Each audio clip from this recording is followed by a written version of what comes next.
This is a place for planting, for digging, for harvesting, for relaxing. It's a place to get your hands dirty, but most of all, it's about having fun. And that's what you'll always have when you're in the garden with Doug Oster. You want a green thumb too, don't you? We are on the road today at one of my favorite places in the world. This is the Rose Garden at Renziehausen Park in Mckeesport. It is the greatest collection of roses on this side of the state. And even though we're here a little bit before the blooms, we're going to learn everything there is to know about planting, taking care of these plants, making them thrive. And you might learn they're not as fussy as you think. Follow me. How did this become your cause? I always loved roses. And like I said, when the Rose Society discovered that this garden existed, and then we decided to make it our cause. President of the Pittsburgh Rose Society. And how long have you been doing that?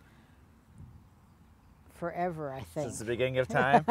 I think forever. I was the president, and then wasn't for a while. I mean, somebody else had some other people, but boy, I don't know how long I've been a president now.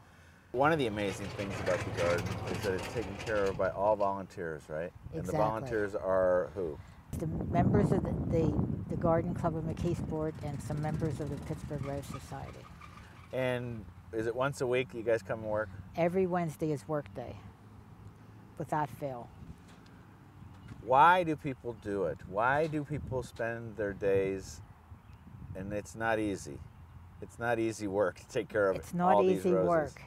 I did for the love of the garden, because they just want to see this garden be prosperous. Roses have a reputation of being fussy.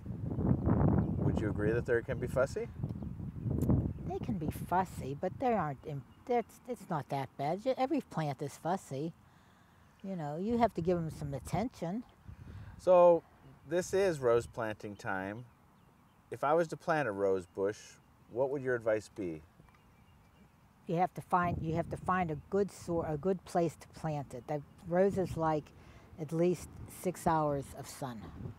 And then how about the ground? How do I know whether they should be planted as far as the ground is concerned, Well, or should I be improving it? You should improve it, I think. We usually recommend that you dig a nice deep hole, a couple feet deep, and supplement, take out that soil, unless you have really good soil, but most of us have clay. Or rocks. Or rocks. And you want it to be someplace where you'll have drainage too. And put in a good mixture of, like a third of good soil, compost, and just give them a good rich soil and plant it. In the spring now, we recommend giving them a good fertilizing. Okay, and you had an interesting, inexpensive fertilizer that you have to tell me about. The alfalfa pellets. It's an excellent fertilizer, especially for the spring. Now I'm using rose tone. Is that okay? That's fantastic. All right.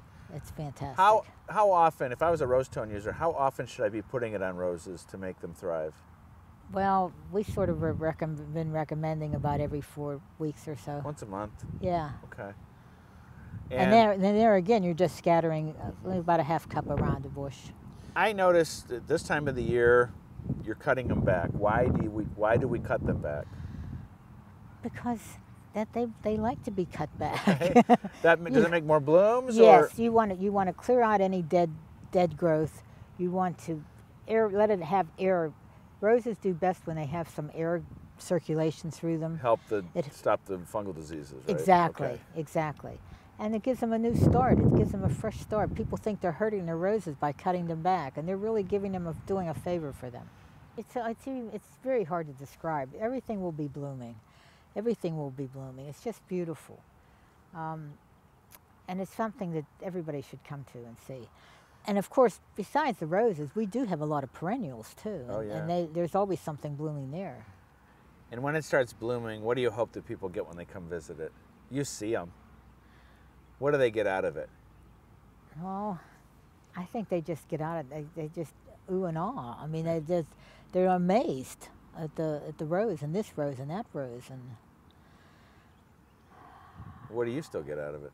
the same thing. Every time I look at a rose, it's like I'm looking at it for the first time. I said, oh my God, look at this, you know. For more information about growing roses and everything we talked about today, check me out online. That's also where you can find more garden stories, videos, and blog posts, and how to be part of my Seed of the Month Club. Until next week, I'm going back inside. We're going to have some fun. We'll see you then.